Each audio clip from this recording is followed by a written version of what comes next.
ये समझती हैं क्योंकि मार्जिन्स का सवाल होता है? और क्या झारखंड के मामले में ये वाकई अब भी भारतीय जनता पार्टी को उम्मीद दे रहा होगा? हर्ष, नहीं, भारतीय जनता पार्टी बिल्कुल उम्मीद करेगी, उम्मीद करना चाहिए, हर पार्टी को करना चाहिए। लेकिन मैं ये कह रहा हूं कि इन दोनों राज्यों को आप देखिए, भारतीय जनता पार्टी ने जो बटेंगे तो कटेंगे का नारा दिया, उसका रिस्पांस जो है, एक है तो सेफ है का नारा दिया। लेकिन इसका जो बेसिक है जरा उसको समझिए। राष्ट्रीय स्वयंसेवक संघ जिस तरह से महाराष्ट्र में काम करता है, जिस तरह से झारखंड में काम करता है, इन परिणामों के बावजूद मैं कह रहा हूं उसको आप जरा ध्यान से देखिए। जिस विदर्भ में कहा जा रहा था कि लोकसभा में जिस तरह के परिणाम आए, भारतीय जनता पार्टी आउट हो गई, वो तो बचने वाली ही नहीं। मराठवाड़ा और विदर्भ को लेकर कहा जा रहा था कि ये महाविकास अघाड़ी को लीड दे देंगे। मैं पहले दिन से इस पर स्टिक कर रहा था कि महायुति में सिर्फ शिवसेना और भाजपा मिलकर 145 प्लस होंगे, अजीत पवार अतिरिक्त तो होंगे। ये मैं लगातार कह रहा था। क्यों कह रहा था? क्योंकि जिस सोशल इक्वेशन की बात करते हैं, वो social equation Bharatiya Janata party के पक्ष में गया और उन्होंने उसको एक तरह से कहें कि फिर से दुरुस्त किया। दूसरी जो बात है, जिसको कहते हैं कि बहुत ज्यादा ओवर कॉन्फिडेंस हो जाना, जो लोकसभा चुनाव में दिखा था, महाराष्ट्र में वो अपने आप उन्होंने ठीक किया। जो उस वक्त के बयान थे, भाजपा नेताओं के बयान थे, और अभी आप देखिए देवेंद्र फडणवीस कह रहे हैं कि वोट जिहादिस्ट और एनार्किस्ट से लड़ने के लिए हमें संघ की आवश्यकता है। झारखंड में क्या हुआ? आपने हेमंत सोरेन पर हमला किया, उनको भ्रष्टाचारी बताने की कोशिश की, वो काम नहीं किया। हेमंत सोरेन के साथ क्या एंटी इनकम्बेंसी चल रही थी, लेकिन फिर बाद में सिंपैथी ने, उनके साथ जो सिंपैथी है उसने एंटी इनकम्बेंसी को नल कर दिया क्या? लेकिन पुलकित नागर हमारे साथ जुड़ रहे हैं और उनके पास चलते हैं मीरापुर का हाल जानने के लिए। आरएलडी ने वहां से यह भी कहा था कि यहां बाहर के लोग बुलाए गए हैं, मदरसों में ठहरे हुए हैं और सलहे के साथ आए हैं और वोट की जो प्रोसेस है उसमें व्यवधान डाल रहे हैं। पुलकित हमारे संवाददाता वहां से जुड़ रहे हैं। अब तो मार्जिन ठीक ठाक लग रहा है अभी तक पुलकित, और लग रहा है आरएलडी सीट निकाल लेगी। देखिए, लग ऐसे ही रहा है। 6 राउंड हो चुके हैं और 17,000 वोटों से आगे चल रही है आरएलडी, और अभी 24 राउंड, टोटल 24 राउंड होने हैं।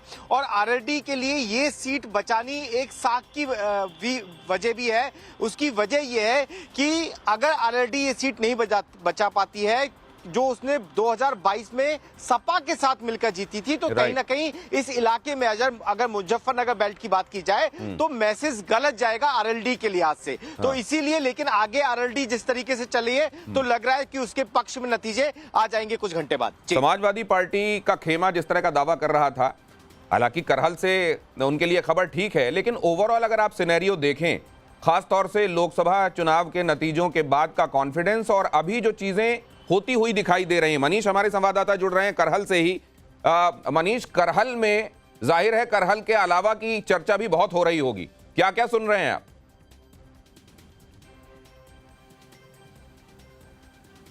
देखिए, बिल्कुल दिनेश, करहल की चिंता शायद अखिलेश यादव को कम है, क्योंकि सैफई उनका गढ़ माना जाता है और सैफई के बगल की ये सीट है। लेकिन चर्चा बाकी जगह की ज्यादा हो रही है। मीरापुर की चर्चा हो रही है, खासतौर पर कुदरकी की चर्चा जोरों पर है। कुदरकी पे समाजवादी पार्टी ये मानकर चलती है कि उसका गढ़ रहा है और मजबूत गढ़ रहा है, क्योंकि माइनॉरिटी वोट बैंक वहां पर अच्छी खासी तादाद में है। तो ऐसे में मीरापुर जो कुदरकी सीट है वो झटका समाजवादी पार्टी के लिए एक बड़ा हो सकता है, ऐसी संभावना समाजवादी पार्टी के नेता भी जता रहे हैं। इसके अलावा फूलपुर से भी समाजवादी पार्टी को उम्मीदें थी। खैर में कांटे की टक्कर बताई जा रही थी, लेकिन वहां पर बीजेपी उम्मीदवार आगे चल रहा है। थोड़ी सी खुशखबरी ईवीएम को लेके तो बात नहीं सुन रहे हैं ना आप? वहां कटहरी सीट से जरूर आ रही है, जहां पर शोभावती वर्मा अभी आगे चल रही है, जो कि समाजवादी। जी दिनेश, ईवीएम को लेकर अभी ठीकरा फूटना शुरू तो नहीं हुआ?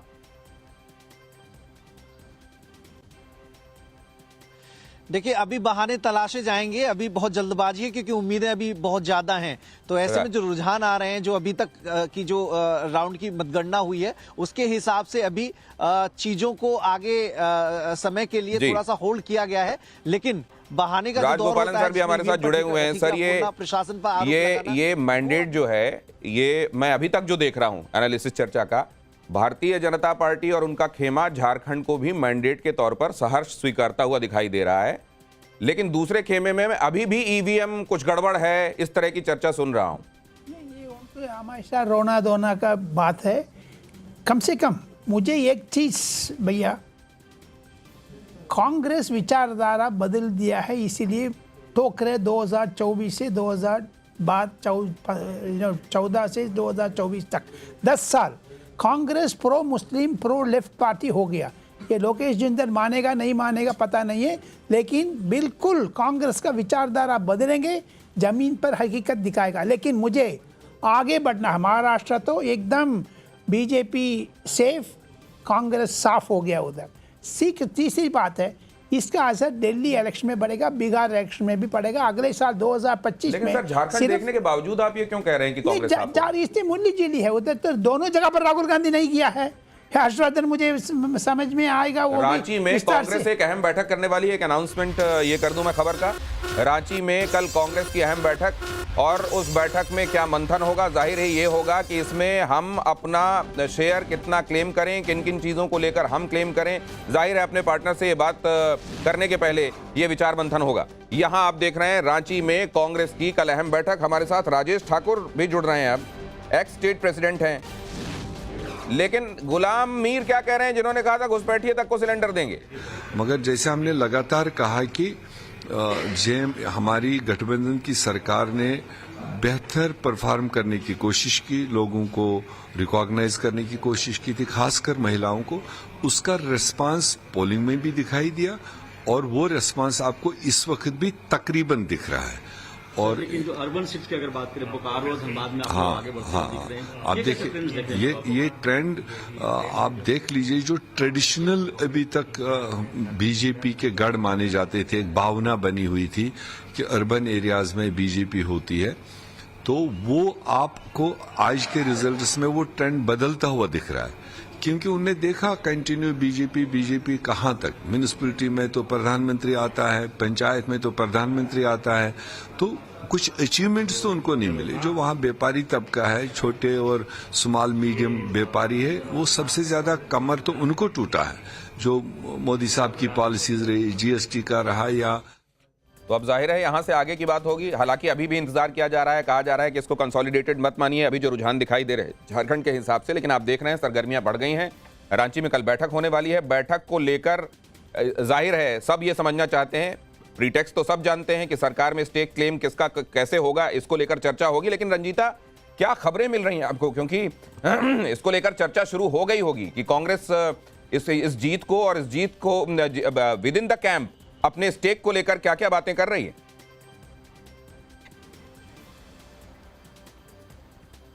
बिल्कुल, देखिए कांग्रेस के लिए थोड़ी बेहतर स्थिति जरूर बन रही है, क्योंकि झारखंड ने इज्जत बचा ली है। झारखंड में एक बार फिर गठबंधन की सरकार बनती हुई दिख रही है। कांग्रेस हालांकि एक बड़े भाई की भूमिका में नहीं, लेकिन हम कह सकते हैं कि कांग्रेस का प्रदर्शन जिस तरह का लग रहा था, लगभग उसी तरह का प्रदर्शन कांग्रेस झारखंड में करती हुई नजर आ रही है। महाराष्ट्र के नतीजे को लेकर जरूर निराश है, वायनाड की जीत को लेकर कांग्रेस में खुशी, क्योंकि प्रियंका गांधी वाड्रा अब संसद में दिखेंगी। झारखंड को लेकर क्या रणनीति है? कल विधायक दल की बैठक रांची में बुलाई जाएगी, इस तरह की खबर निकल कर आ रही है। वहीं जो 3 ऑब्जर्वर कांग्रेस ने नियुक्त किए थे अलग अलग राज्यों में, महाराष्ट्र में भी किए थे, झारखंड में भी किए, तो ऑब्जर्वर से अभी हमारी बातचीत हो रही थी। उन्होंने कहा कि क्योंकि आज पूरा दिन जो है वो रोक रहा हूं जरा, देवेंद्र फडणवीस देखिए लगातार फोन पर हैं। बड़ा एक स्ट्राइक रेट अभी तक के हिसाब से, अगर आप ये माने जो रुझान है, अगर वो नतीजों में बदल जाते हैं तो 86% का स्ट्राइक रेट ये दिखाई दे रहा है भारतीय जनता पार्टी का महाराष्ट्र के संदर्भ में।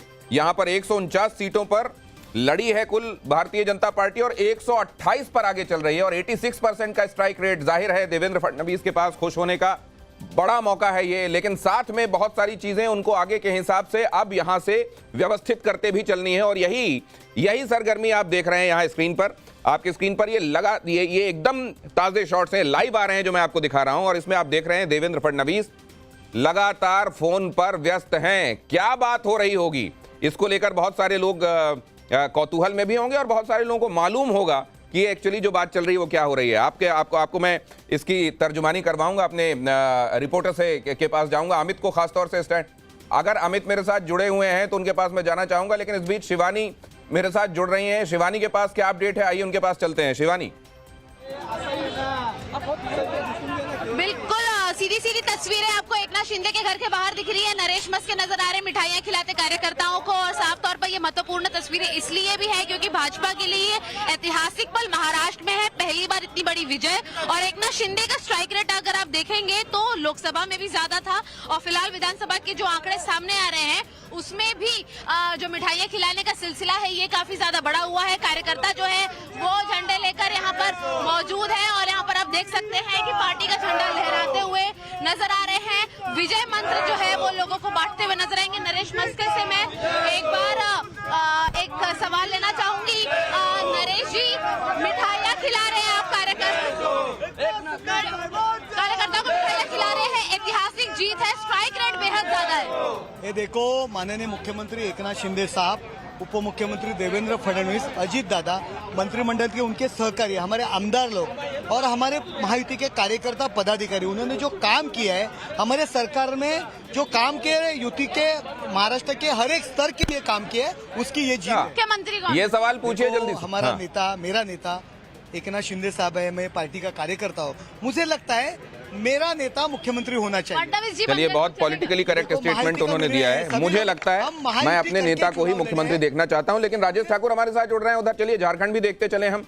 राजेश ठाकुर प्रेसिडेंट रहे हैं कांग्रेस के झारखंड के भीतर, तो वो इस स्थिति को कैसे देख रहे हैं? और वहां खास तौर से एक बात मैं आपसे जानना चाहता हूं कि कल्पना सोरेन का पीछे चलना, 4 मंत्रियों का जो रहे हैं अभी सरकार में, उनका पीछे चलना, क्या ये दिखाता है कि एंटी इनकम्बेंसी जबरदस्त रही है? वो तो एक सिंपैथी रही हेमंत सोरेन के लिए, जिसके चलते यहाँ पर स्थितियां।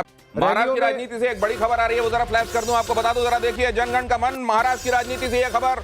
महाराष्ट्र चुनाव, फडणवीस से मिलने पहुंचे प्रदेश अध्यक्ष। तो क्या अब इस बार जो सीएम होगा वो भारतीय जनता पार्टी का होगा? बीजेपी प्रदेश अध्यक्ष मिलने पहुंचे हैं देवेंद्र फडणवीस से।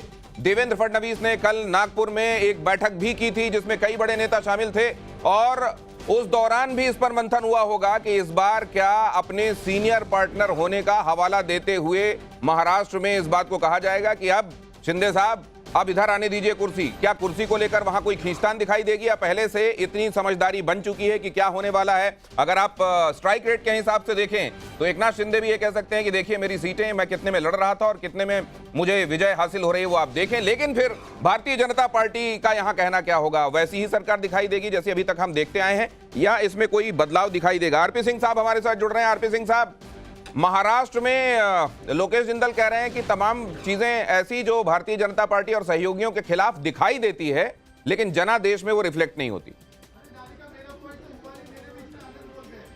लोकेश जिंदल साहब शायद अभी भी चुनावी मोड में है, चुनाव खत्म हो चुका है। वो मुझे लगा था कोई सभा कर रहे हैं, जैसे वो सब बातें कर रहे थे। लोगों ने मैंडेट दिया है, आपने अपना पक्ष रखा, हमने अपना पक्ष रखा। लोगों को डबल इंजन की सरकार पसंद आई महाराष्ट्र के अंदर, और लोगों को ये अच्छा लगा कि जिस प्रकार से मोदी जी ने वहाँ पर पिछले कुछ सालों में मेहनत कर कर वहाँ पर राज्य की चिंता करी है।